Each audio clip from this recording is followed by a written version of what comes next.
warahmatullahi wabarakatuh. Waalaikumsalam warahmatullahi wabarakatuh. Gimana nih kabarnya teman-teman? Sehat alhamdulillah. Jadi kali ini kalian berada di sini untuk mendengarkan kami melakukan penyuluhan mengenai tulisan kolesterol tingkatkan kualitas hidup. Oke, sebelum dimulai, pertama tuh nih, hari Sabtu berlari sana. Menuju pusat pertolongan.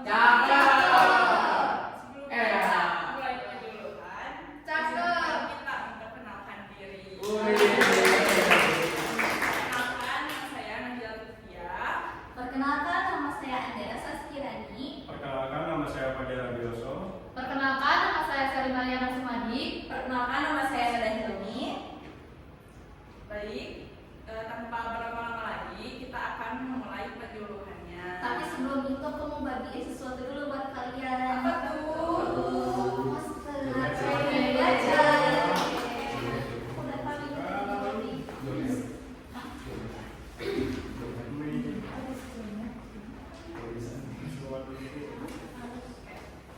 Nah, sebelumnya di sini teman-teman ada yang tahu nggak sih apa itu kolesterol? Sepengetahuan kalian aja deh. enggak tahu. Enggak tahu. Oh, boleh. Apa Rizky? Kolesterol. Oh, boleh. Nanti kita bahas ya. Bisa. Ada lagi nggak sih? Lemak yang di darah menumpuk. Iya. Tahu juga nggak sih kata gejala kolesterol itu apa aja? Tahu. Iya. Seperti itu, yang di leher. Iya. Warna kaki pucat. Jarang olahraga. Jarang olahraga. Ya, betul. Tapi di masyarakat itu kadang ada makanan yang menurut masyarakat itu dapat menyebabkan kolesterol. Kalian tahu gak sih makanan apa itu? Goreng kambing. Nah, bisa. Terus ini sangat-sangat kecil, tapi dia bagi yang penderita kolesterol atau asam urat dia itu pasti berdampak besar. Kacang. Iya, benar kacang. Apa yang teman sebagian itu ada yang tahu nih, Iya. yang mengenal tentang kolesterol ini walaupun ya secara umum lah nggak tahu ya. Jadi kita di sini akan menjelaskan secara tuntas apa itu kolesterol. Baik, lanjut. Nah, di sini apa itu kolesterol? Kolesterol adalah lemak yang terdapat dalam aliran darah atau sel tubuh yang sebagian besar kolesterol sekitar 80% dalam tubuh diproduksi secara alami di hati dan sebagian kecil sekitar 20% kolesterol berasal dari makanan yang dikonsumsi seperti produk yang berasal dari hewan seperti daging, telur, dan susu. Fungsinya pembentukan dinding sel dan sebagian bahan baku beberapa hormon. Nah, di sini ada jenis kolesterol. Yang pertama ada low density lipoprotein atau LDL, berfungsi membawa kolesterol ke seluruh tubuh melalui pembuluh darah arteri. Apabila kadarnya terlalu tinggi, LDL akan menumpuk di dinding pembuluh arteri. LDL dikenal sebagai kolesterol jahat, bisa disebut sebagai kolesterol jahat ya. Yang kedua ada high density lipoprotein atau HDL, berfungsi mengembalikan kolesterol berlebih ke hati untuk dikeluarkan dari tubuh. Oleh karena itu, HDL dikenal sebagai kolesterol baik. Yang ketiga ada trigliserida atau lemak jenis ini digunakan sebagai sumber tenaga. Terbentuk ketika tubuh mengubah sisa kalori yang tidak terpakai oleh tubuh. Jika tubuh terus mendapat asupan kalori secara berlebih dibandingkan dengan pemakaian, kadar trigliserida akan naik. Lanjut, ada penyebabnya kolesterol naik atau tinggi. Yang pertama ada makanan sehari-hari. Nah, makanan juga berpengaruh, umumnya berasal dari lemak hewani yang seperti daging, kambing, babi atau jeroan dan telur, termasuk makanan yang mengandung kolesterol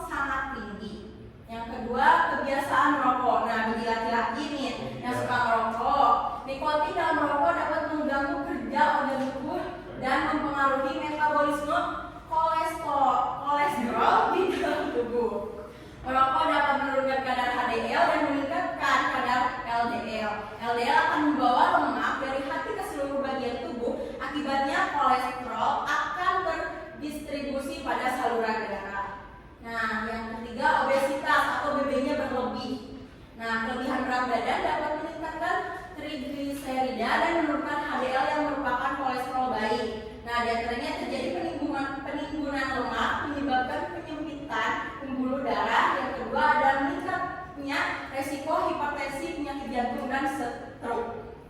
Nah, ada penyakit tertentu. Yang pertama menderita tekanan darah tinggi. Pembuluh darah yang rusak akan digunakan sebagai tempat untuk melekatnya kolesterol sehingga kolesterol dapat saluran darah akan melekat dengan kuat serta mudah menumpuk. Yang keduanya ada penderita diabetes atau kadar gula darah yang tinggi dapat memicu tubuh untuk meningkatkan kadar LDL di dalam darah. Selanjutnya di sini ada juga penyebab kolesterol tinggi, yaitu malas berolahraga. Kalian anak kos pasti sukanya diam di rumah, mengerjakan tugas, lari, tapi pulangnya langsung makan bakso. Ya, jadi itu termasuk malas berolahraga atau bukan? Tapi seimbang berarti ya, pengeluaran sama pemasukan. Nah, gak apa-apa, berarti kita harus apresiasi diri kita sendiri. Karena kalau misalnya kita malas berolahraga, akan meningkatkan LDL atau yang tadi kolesterol jahat dan juga HDL, kolesterol baik. Nah, ini tuh kalau kita gak olahraga, kalian pasti lemaknya akan terus menimbun. Kalian akan makan, pasti kalau makannya gak mungkin kalian gak makan jajannya juga belum tentu sehat, gorengan, sebelah, basreng, cireng, cilok, peracian itu sangat meningkatkan lemak di dalam tubuh sehingga kalau tes kopi itu kan minumannya paling gula darahnya naik kalau keseringan karena manis. Nah, jadi kalau malas berolahraga itu lemaknya juga akan meningkat, terus nanti kolesterolnya juga akan meningkat, sehingga olahraga itu dapat membantu kita untuk menurunkan dan membantu tubuh untuk meningkatkan HDL. Dengan demikian kadar LDL akan menurun. Jadi LDL sama HDL itu akan berbanding terbalik. Kalau LDL-nya tinggi, maka HDL-nya akan turun. Kalau HDL-nya tinggi, berarti LDL-nya turun. Yang harus kita jaga adalah HDL. Nah, selanjutnya di sini ada umur dan gender. Rata-rata kalian umurnya 19 atau 20 tahun kan ya?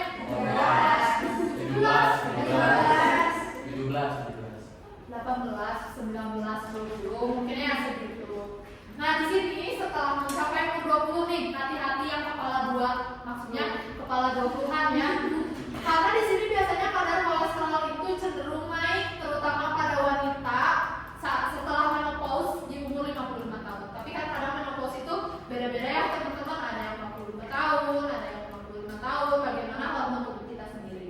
Nah, kalau misalnya pada wanita setelah mengalami menopause, maka kolesterol itu lebih rentan menyerang wanita tersebut karena menopause itu kadar LDL dalam tubuh akan semakin meningkat. Kalau LDL-nya meningkat, berarti HDL-nya menurun. Nah, dan di sini akan memperbesar risiko terjadinya penumpukan kolesterol di saluran darah. Nah, di sini ada faktor risiko kolesterol tinggi yang tadi ada usia dan jenis kelamin. Tadi usia berapa yang biasanya sangat rentan terhadap kolesterol? 20 tahun. Terus kalau gender? Wanita. Wanitanya itu emang seluruh wanita atau ada hal-hal tertentu? Contohnya? Nah, terus pola makan. Nah, tadi kayak sebelah, cireng-cirengan, peracian, sambal. Banyak ya di sini jajanan di belakang Monjani yang kurang sehat, tapi tetap kita beli. Iya, itu peracian, Nah, terus genetik. Jadi kolesterol itu bisa saja diturunkan oleh genetik dari orang tua kita, atau bukan dari orang tua juga, bisa dari kakek nenek ya. Karena mungkin orang tua kita bersifatnya karier, pembawa sifat, tapi nggak punya kolesterol, tapi bisa jadi kita yang kena kolesterolnya. Selanjutnya gaya hidup tadi kayak bermalas berolahraga, terus tidurnya malam, terus malas jalan. Kalian pengennya instan, kosan deket, kalian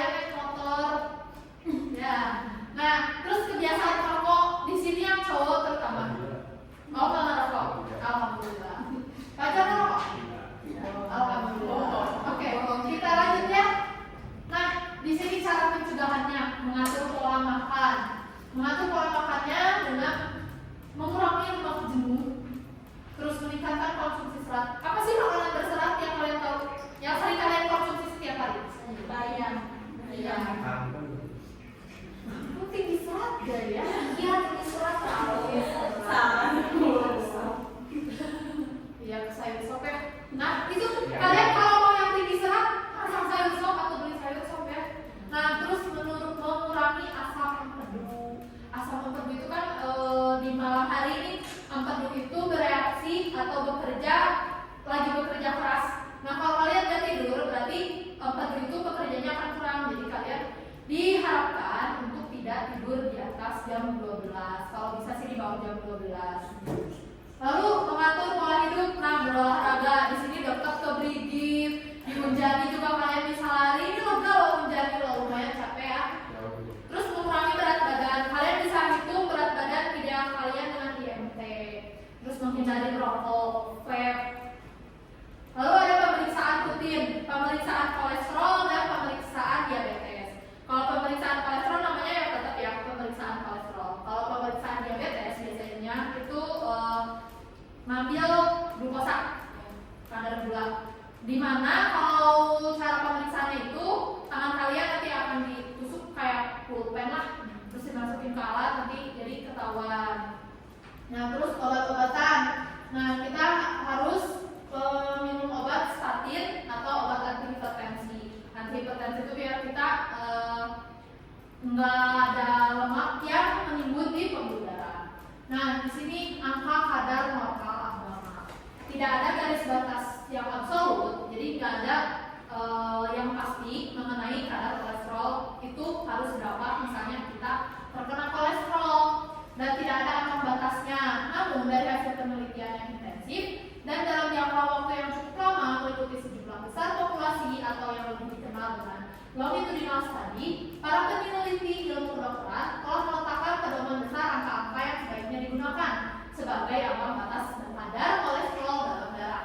Penelitian ini juga menunjukkan identifikasi dampak yang mungkin timbul. Kolesterol itu pasti berdampak sama kehidupan kita, terutama sama badan kita ya, baik dalam beraktivitas. Tapi biasanya kalau kolesterol itu sangat berpengaruh di aktivitas.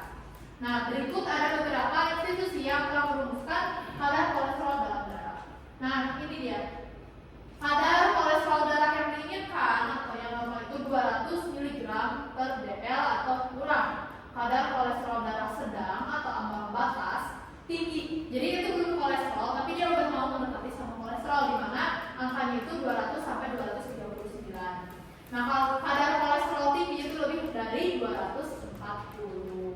Nah, di sini juga ada ya tabelnya tuh. Kalian kalau nanti umur 20 mulai jaga. Dari sekarang juga seharusnya jaga ya sebelum 20. Nih 20 sampai 29 tahun resiko rendah terkena kadar kolesterol itu kalau kalian cek kadar kolesterol harus di angka 200.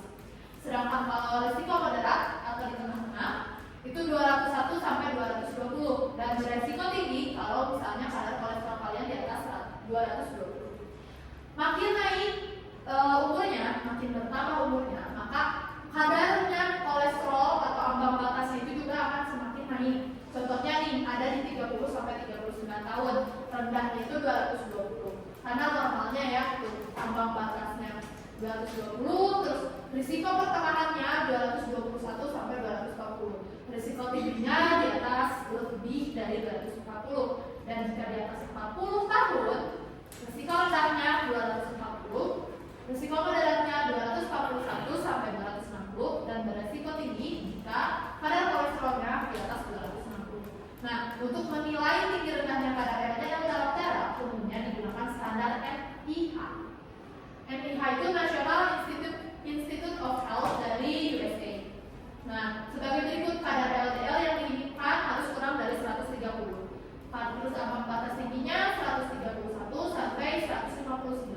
Kadar LDL yang tinggi lebih dari sama dengan 160 mg per dl. Oke, selanjutnya, jadi kita akan mengetahui angka kadar normal dan abnormal pada kolesterol itu sendiri. Yang pertama itu ada multiple risk factor intervention trial atau MRVTPC. dan MRV meneliti hubungan antara total kolesterol dan PJK selama 6 tahun. Mereka meneliti 350.000 laki-laki dewasa berumur 35 sampai dengan 57 tahun yang tidak memiliki sejarah serangan jantung. Dan penelitian itu menunjukkan bahwa risiko akibat PJK mulai terlihat meningkat secara perlahan pada kadar kolesterol 180 mg per JP density lipoprotein. Risiko ini juga akan semakin meningkat pada level kolesterol 200 mg per density lipoprotein dan menjadi 3 kali lipat pada kadar 245 mg per density lipoprotein.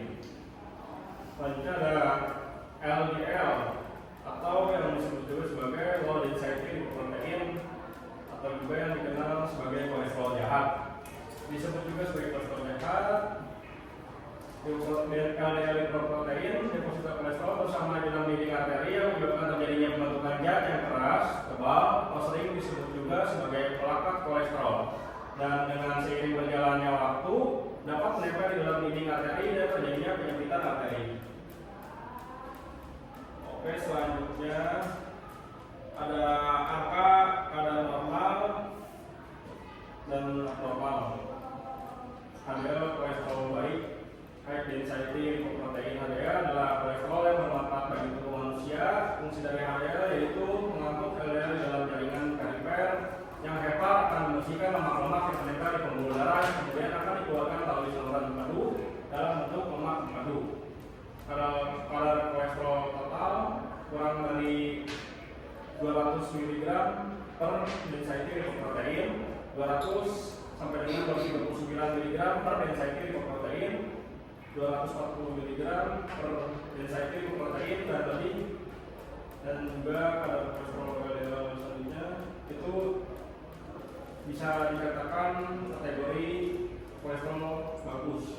Kalau yang awal tadi yang kurang dari 200 mg tadi itu, kalau yang 200 sampai dengan 239 itu ambang batasnya tinggi, udah mulai di tengah-tengah gitu ya. Kalau yang 240 mg itu dia udah bisa tergolong tinggi. Dan selanjutnya kadar kolesterol LDL kurang dari 100 mg per density lipoprotein, kategori kadar kolesterol LDL-nya yakni masih optimal. 100 sampai dengan 129 mg per density lipoprotein, kadar kolesterolnya hampir optimal atau di atas optimal. 130 159 mg sampai dengan 159 mg per density lipoprotein masih udah di ambang batas atas gitu ya. Dan 160 sampai dengan 189 mg per density lipoprotein ya udah masuk tinggi, apalagi kalau udah 190 mg per density lipoprotein dan lebih gitu sananya, itu udah sangat tinggi banget, udah darurat gitu. Selanjutnya kadar kolesterol HDL ini ada kurang dari 40 mg per density lipoprotein, masuknya itu kategori kolesterol HDL-nya rendah ya. Nah, kalau yang 60 mg per density lipoprotein itu masuknya HDL-nya tinggi. Selanjutnya ada tanda-tanda kolesterol yang harus diketahui. Pertama-tama itu biasanya sering diketahui dari nyeri leher ya, misalnya atau cek Sunda namanya nyeri punuk lah. Terus yang kedua warna kaki pucat, 3 kram di malam hari, 4 nyeri kaki, 5 bisul sulit sembuh. Gejala kolesterol dapat terjadi biasanya ditandai dengan orang obesitas dan karena jarang berolahraga, juga pola makannya tidak sehat, apa yang tadi dijelaskan sama Sherry dan teman-teman yang lain, dan faktor kelelahan juga bisa juga ada hubungannya dengan tekanan darah tinggi dan hipertensi. Selanjutnya komplikasi pada kolesterol tinggi sendiri itu dia dapat menyebabkan komplikasi ke penyakit lain. Jadi kadar kolesterol yang berlebih perlu ditangani. Apabila dibiarkan, kolesterol akan menumpuk di dinding pembuluh darah arteri dan membentuk plak sehingga membuat arteri menyempit. Kondisi ini disebut dengan osteoporosis yang tidak ditangani dapat membuat aliran darah tersumbat dan menimbulkan komplikasi yang paling serius. Maaf, kalau ngantuk udah intinya coba pada kayak angina pectoris dari dada. Angin pectoris adalah Ada dibicu bla bla bla bla. Oke, saya pectur. Satu. Nah teman-teman, kalau misalnya kolesterol dibiarin, seperti yang Fajar bilang, kolesterol ini akan menyebabkan komplikasi yang serius. Salah satunya adalah angina pectoris. Angina pectoris disebut juga dengan nyeri dada. Bukan nyeri dada karena sakit hati ya. Tapi ini nyeri dada yang diakibatkan karena adanya penumpukan plak di pembuluh darah, sehingga menyebabkan aliran darah yang ke jantung itu menjadi terhambat. Jadinya jantung kekurangan oksigen yang dibawa darah, akhirnya sakit deh. Tuh. Kemudian apalagi ya? Nah, jantung koroner. Jantung koroner itu berhubungan dengan tadi angina pectoris, karena angina pectoris itu merupakan salah satu tanda-tanda dari jantung koroner. Nah, masih sama disebabkan karena plak yang menumpuk di aliran darah yang menuju jantung. Selanjutnya serangan jantung. Serangan jantung ini merupakan salah satu penyebab kematian yang paling sering ya yang ditemui di kalangan luas. Serangan jantung ini tidak terlihat teman-teman. Kadang tiba-tiba mereka terlihat sehat-sehat aja, tapi ternyata tiba-tiba mengalami nyeri dada dan tidak sadarkan diri hingga menghembuskan nafas. Karena apa? Karena adanya plak-plak yang menumpuk di aliran darah sehingga darah yang menuju ke jantung sama masih terhambat, sehingga jantung yang tidak kurang oksigen, pompa darahnya juga kurang, sehingga menyebabkan serangan jantung. Nah, lalu ada penyakit arteri perifer. Nah, arteri perifer ini terjadi karena plak-plak yang lemak yang di pembuluh darah ini menyebabkan penyempitan di area perifer atau di ujung-ujung saraf. Nah, ini tuh menyebabkan aliran darah menuju kepala, organ tubuh lainnya juga menjadi terhambat. Nah, apabila arteri perifer ini terhambat, bisa menyebabkan masalah yang menuju pada area lengan, ginjal juga perut. Kemudian ada penyakit arteri karotis. Nah, ini sama seperti arteri perifer, tapi si plak-plaknya itu menyumbat area arteri karotis, yaitu ada di leher sini. Apabila si aliran darahnya itu terhalang oleh plak-plak, bisa menyebabkan oksigen kurang ke otak, sehingga bisa berakibat pada penyakit stroke. Nah, stroke seperti yang tadi sebelumnya aku bilang. Nah, kalau misalnya arteri perifernya tadi terhambat oleh plak-plak, bisa menyebabkan penyakit stroke. Nah, kenapa? Itu karena ya tadi kekurangan oksigen. Kondisi ini termasuk yang serius ya teman-teman, karena kalau misalnya kolesterol ini tinggi, bisa menyebabkan kerusakan otak yang secara permanen bisa menyebabkan disabilitas sampai kematian. Nah, terus ada hipertensi. Hipertensi juga bisa disebabkan karena kolesterol. Karena tadi ya teman-teman, kalau misalnya pembuluh darah kita terhambat atau tersumbat oleh plak-plak, jadi aliran darahnya itu menjadi menyempit. Sedangkan di dalam tubuh kita darah itu banyak yang mengalir, tapi karena salurannya kecil menjadi tekanannya tinggi, sehingga pembuluh darah intinya itu bekerja keras untuk mengalirkan darah ke seluruh tubuh secara cepat, sehingga bisa menyebabkan tekanan darah kita yang jadi tinggi. Oke, selanjutnya ada batu empedu. Yang itu batu empedu disebabkan oleh kolesterol. Nah, kolesterol merupakan lemak yang dibutuhkan oleh tubuh untuk bahan baku pembuatan hormon vitamin D untuk membentuk sel serta jaringan tetap sehat. Nah, sumber kolesterol kebanyakan diperoleh dari makanan yang dikonsumsi. Jika kolesterol terlalu menumpuk, maka akan terjadi proses saturasi dan pembentukan batu di dalam kandung empedu. Nah, selanjutnya ada penyakit ginjal. Kadar kolesterol yang tinggi dapat menimbulkan penumpukan lemak pada pembuluh darah yang memasuk darah ke ginjal. Alhasil, kinerja ginjal dapat terganggu sehingga memicu terjadinya gagal ginjal. Lalu di sini juga ada pengobatan kolesterol kolesterol tinggi yang dibagi menjadi dua, yaitu ada terapi non-farmakologi dan terapi farmakologi.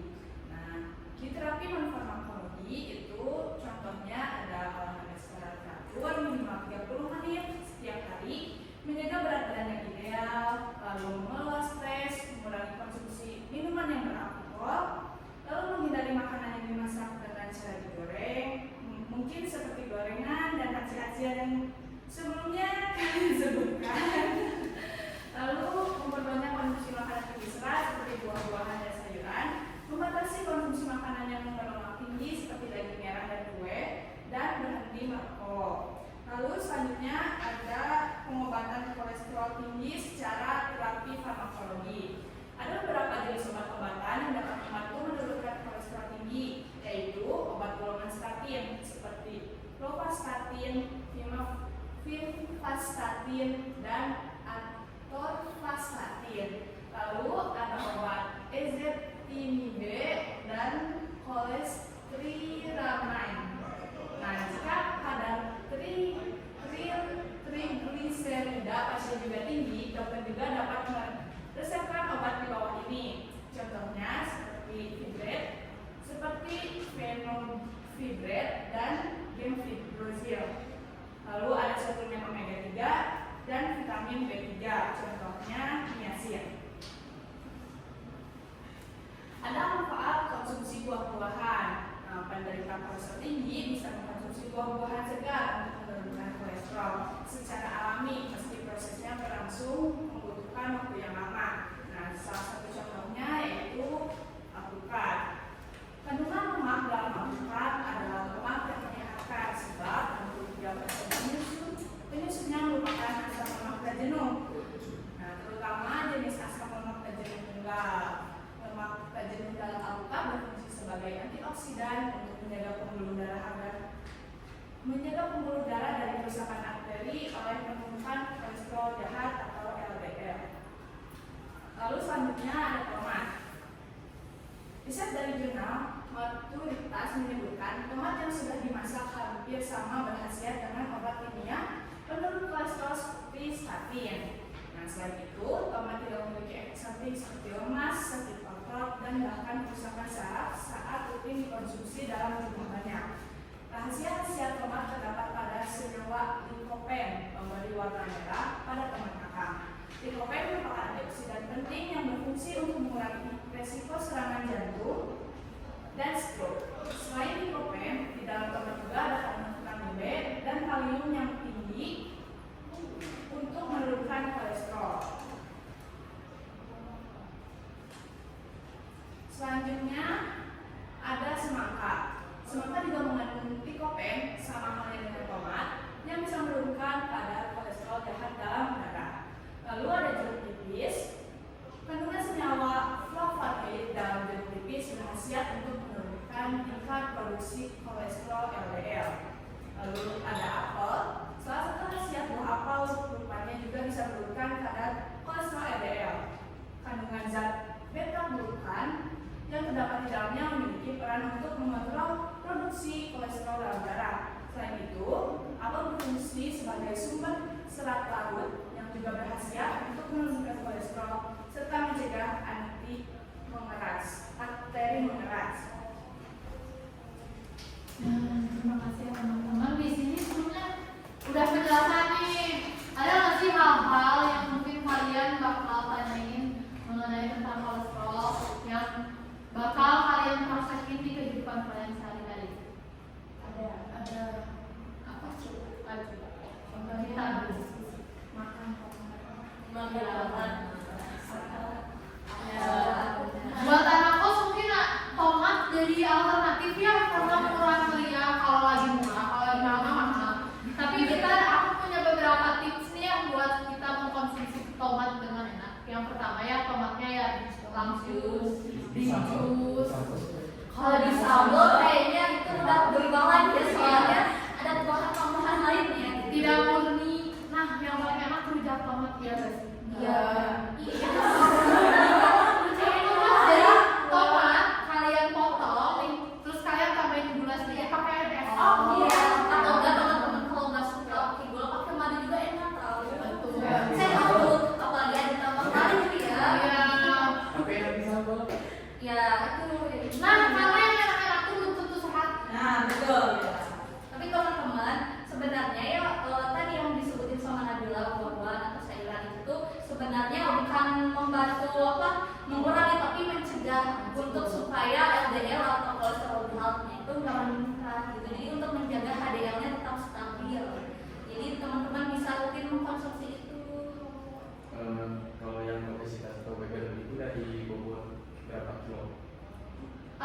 tergantung ya. Nah, kan ini ada IMT.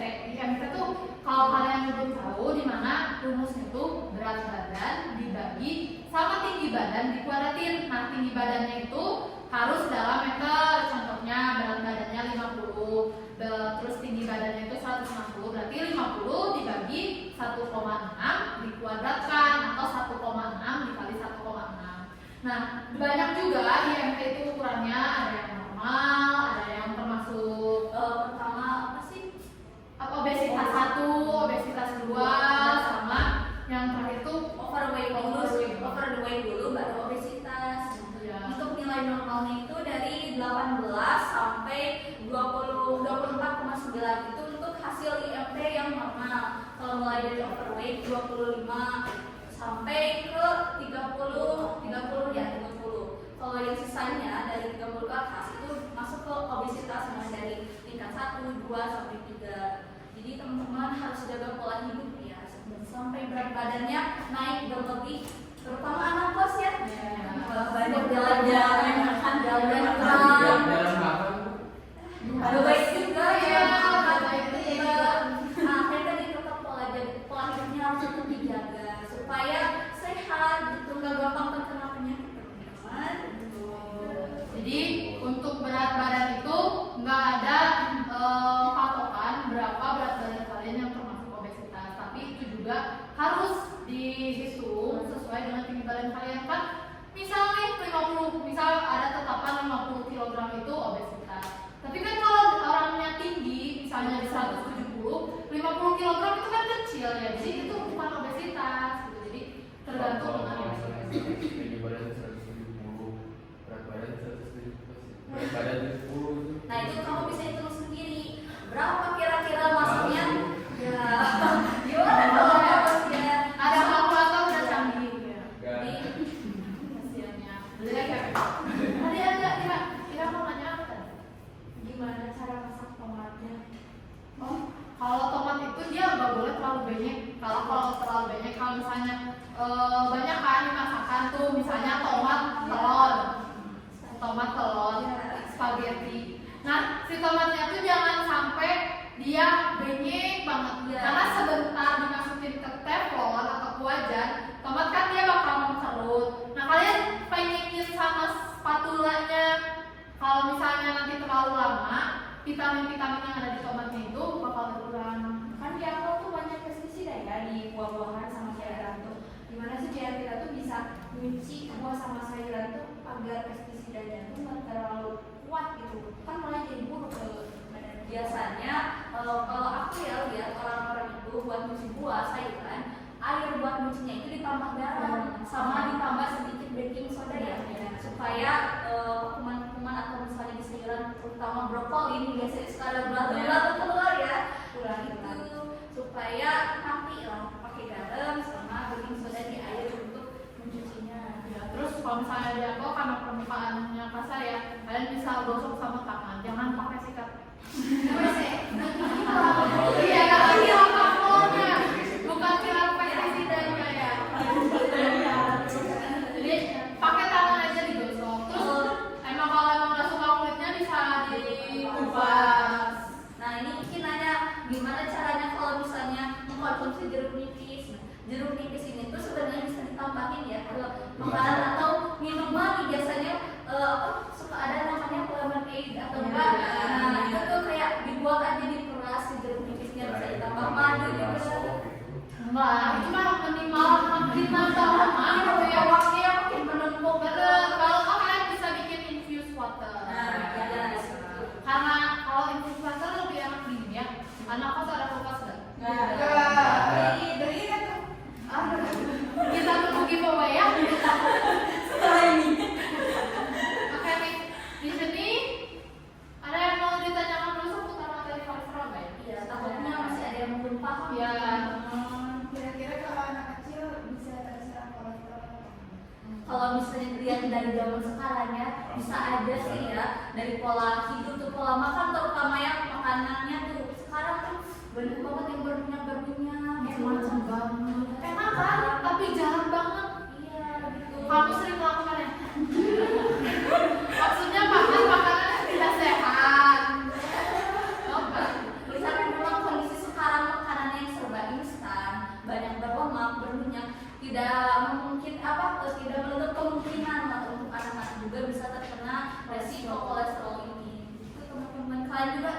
jaga kesehatan, pola makan, Jadi harus makan. itu yang tadi yang sebutin sama teman-teman, sayur, buah, di situ juga ada bisa dibaca. Rajin olahraga nih. Oh, itu Kalau pasti. Iya. bagus dong pasti. Iya. Terutama anak kos nggak boleh begadang.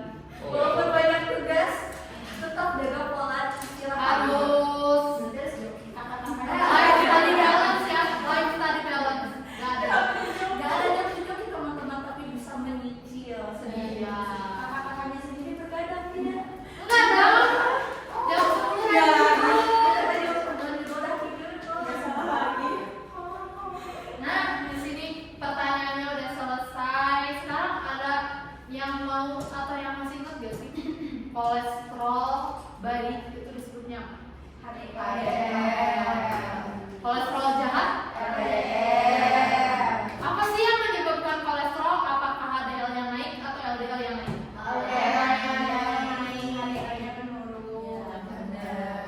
Ternyata teman-teman menyimak dengan baik ya.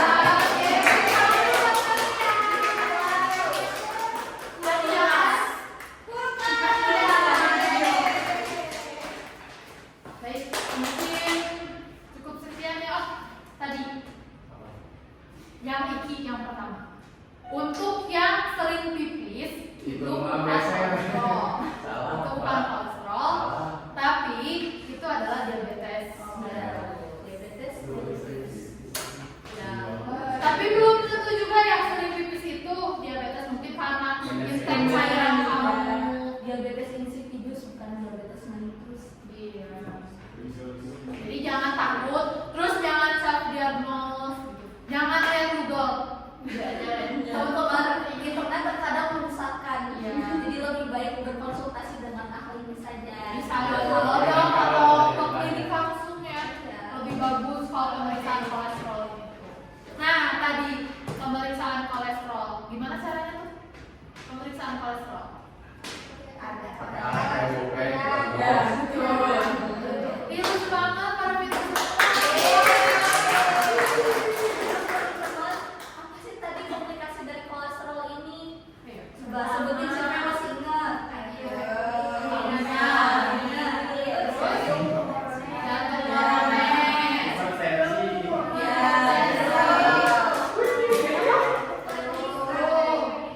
Nah, benar. Terus itu tuh karena apa? Kenapa bisa menyebabkan komplikasi? Apa yang menjadi penyebabnya, teman-teman?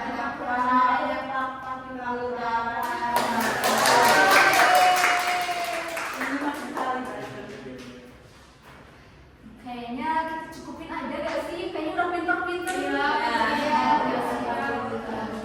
Mungkin karena kalian juga udah pada ngerti ya teman-teman tentang kolesterol ini, kita cukupkan sekian penyuluhan dari kita. Kita pamit undur diri. Wassalamualaikum Warahmatullahi